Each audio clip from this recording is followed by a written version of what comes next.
Бұл жерде бізде 4 жылдық алма ағаштары. Бұл ағаштарды кесу жұмыстарын жүргіземіз. Кез келген жеміс ағашын кескен кезде оның тамыр жүйесіне мән беруіміз керек. Қандай болып өсетін ағаштар, орта бойлы, қысқа бойлы, ергежейлі немесе биік бойлы өсетін ағаштар екенін анықтап алып, одан кейін барып оларға беретін пішінді біз таңдаймыз. Бұл жерде ММ106 орта бойлы алма екпелері, телтушілері, сондықтан да бұларға бір лидерлі және де төменгі жағында бір ярус болатын осындай шпендель буш деп аталатын, немесе веретеновидная формировка, қазақшасы ұршық тәрізді осындай пішін береміз. Енді бұл ағаштың кесу жұмыстарын бастайтын болсақ, ең бірінші болып мына жерде бізге көрініп тұрған 3 бірдей бұтақ бір бағытта өсіп тұр. Бұндай күйде қалдыруға болмайды. Мынау біздің бірінші ярустың бұтағының бірі осы болса, екі жанындағы бұтақтарды біз алып тастауымыз керек. Үстіңгісін толығымен алып тастаймыз. Астыңғысын енді мына жерде жеміс бұтақтары болғандықтан осылай жеміс бергенге осы жылға қалдыра тұрсақ болады. Кейінгі жылдары бұны да алып тастауға тура келеді. Одан жоғары көтерілген кезде мына жерде бізде ортаңғы бұтақ бар, оны сыртқа өсуші бұтаққа қарай бағытын ашып қоямыз. Одан әрі жалғастыратын болсақ, мына жерде астыңғы бірінші ярустың бұтағының үстінде тағы да бір бұтақ тұр, оны да түбінен алып тастауға тура келеді. Бұл жерде енді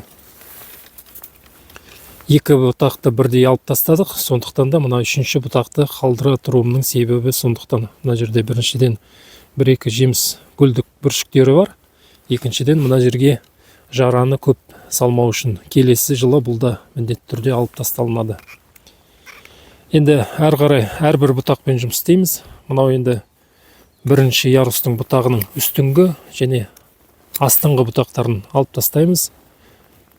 Мынаны да аламыз. Мына тұрған бұтақты мына жеміс бүршігіне қарай бағытын бұрсақ болады.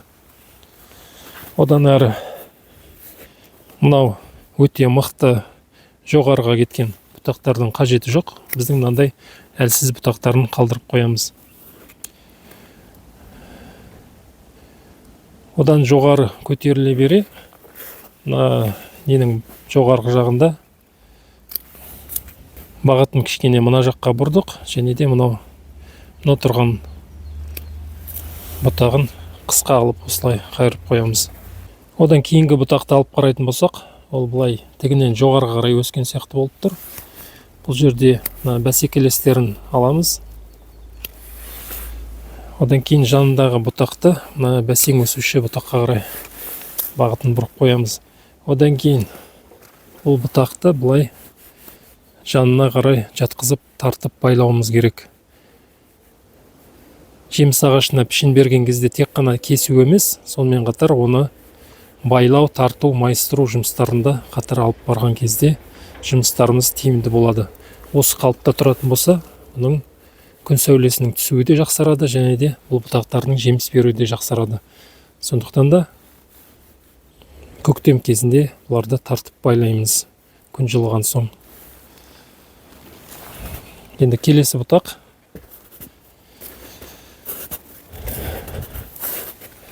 Мына жерде тігінен жоғары қарай өскен бұтақ бар, ал оның жанында бір жылдық бұтаққа қарай бағытын бұрамыз.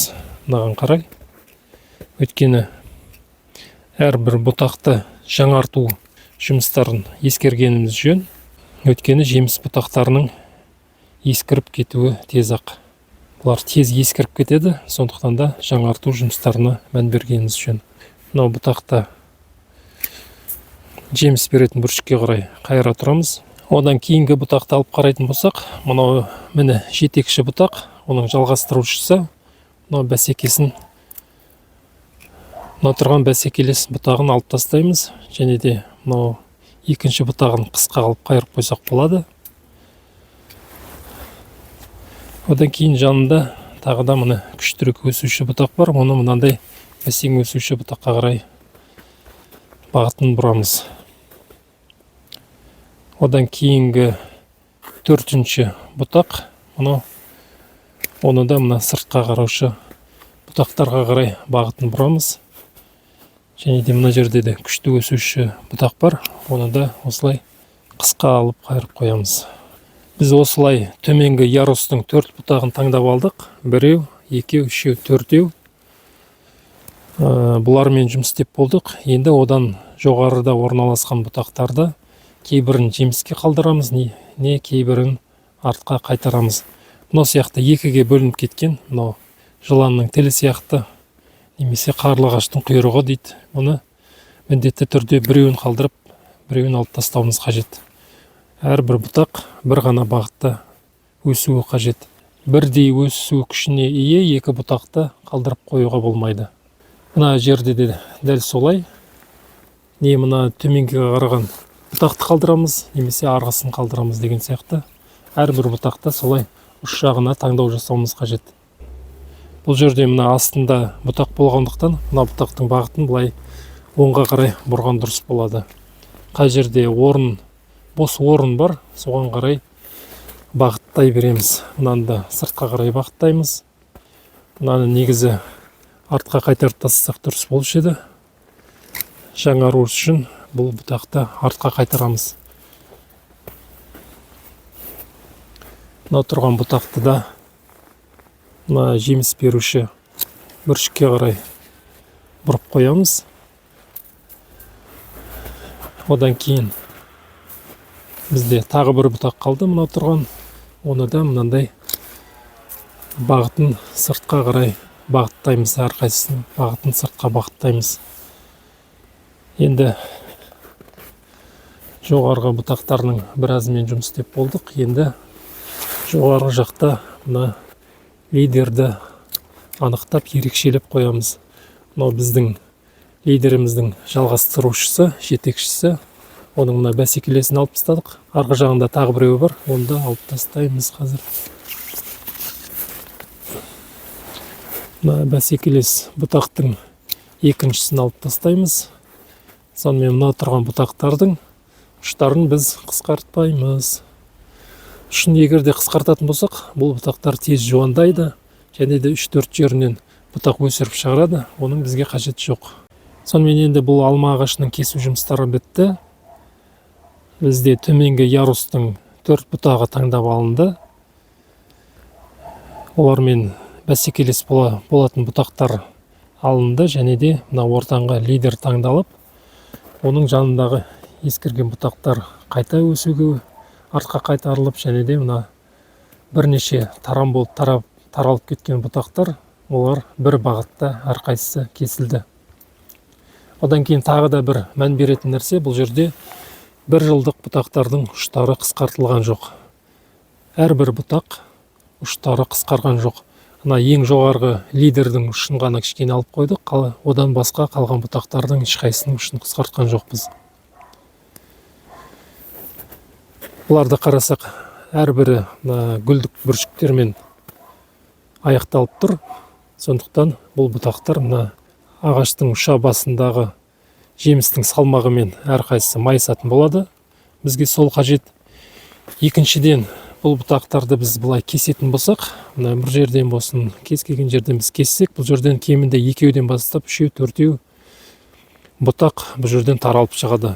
Бұл жерде бұтақтың көбеюі пайда болады. Бізге оның қажеті жоқ. Сондықтан да әрбір бұтақтың ұшын біз қысқартпаймыз, жеке-жеке күйінде қалдырамыз. Бұл 1 жылдық бұтақтар қысқартылмаса да, бұның жанындағы бүршіктер гүлдік бүршікке айналып, келесі жылы гүлдік бүршікке айналады, одан кейінгі жылы барып бұлар жеміс береді, содан кейін бұларды қайтадан жаңаруға артқа кесіледі. Әрбір бұтақ солай. Ал мына төменгі ярустың, бірінші ярустың бұтақтары олар ауыспайды, үнемі қалып тұрады. Ал енді мына жоғарғы жақтағы бұтақтар, бұлар осылай артқа қайтарылып отырылады. Олар жуандаған сайын, олар ескірген сайын осылай артқа қайтарып, қайтадан өсіріп отырамыз. Сондықтан да бұл бұтақтардың жуандаған қажеті жоқ. Сол үшін біз 1 жылдық бұтақтардың ұшын қысқартпаймыз.